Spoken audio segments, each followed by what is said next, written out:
fire should have been warm, but it wasn't. It flickered weakly in the darkness, a fading remnant of something that once defined the world itself. Not a roaring divine flame anymore, just a tired ember struggling to remain alive at the end of a dying age. The world around it felt no different. Silent, empty, as if everything that once mattered had already faded, leaving only the repetition behind. And still, the Ashen One approached.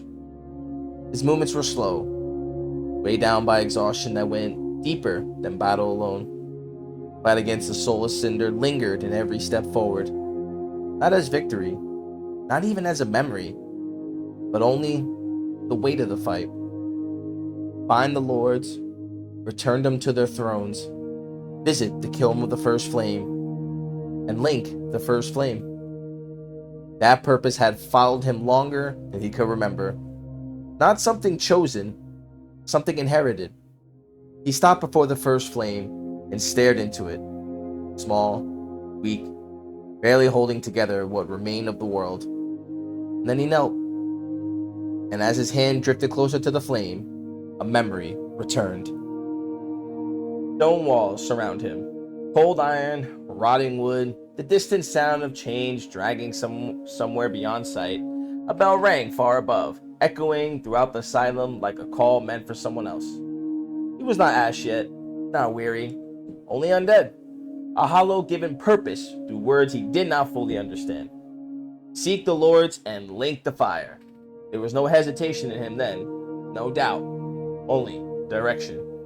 So he moved forward, because that's what the undead did when given meaning.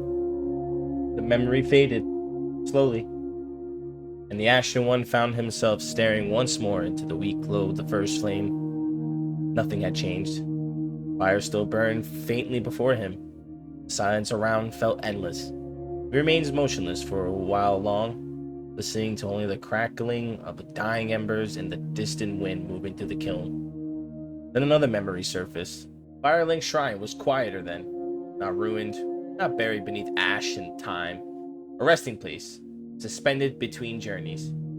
Firelight danced across the warm stone, while travelers spoke in low voices around the bonfire. He remembered standing there in silence, looking into the flames without understanding why they felt comforting.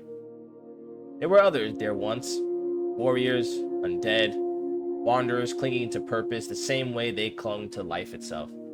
They spoke of destiny as though it was certainty. Link the fire, continue the age, save the world, and back then he believed it.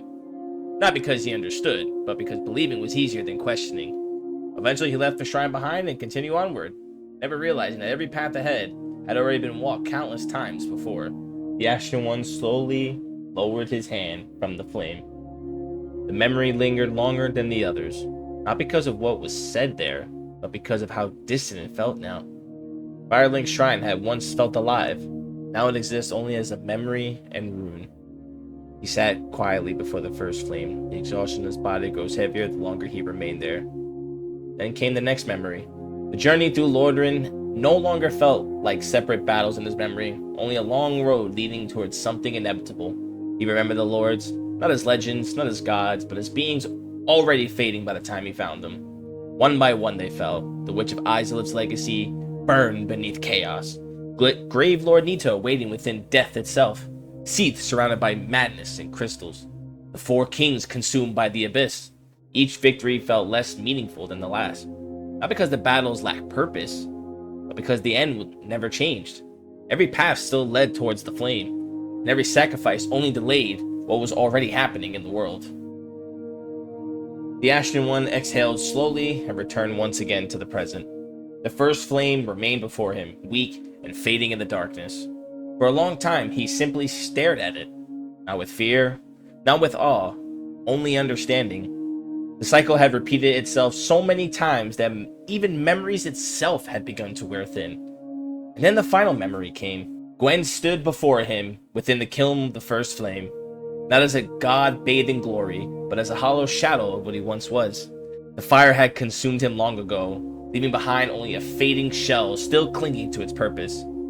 There were no words between them, only silence, only inevitability, and the will to repel the dark.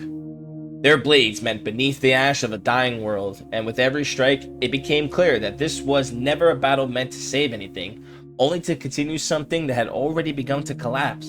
And when Gwyn finally fell, the victory didn't feel triumphant. It felt like inherited, like a burden being passed from one fading age to the next.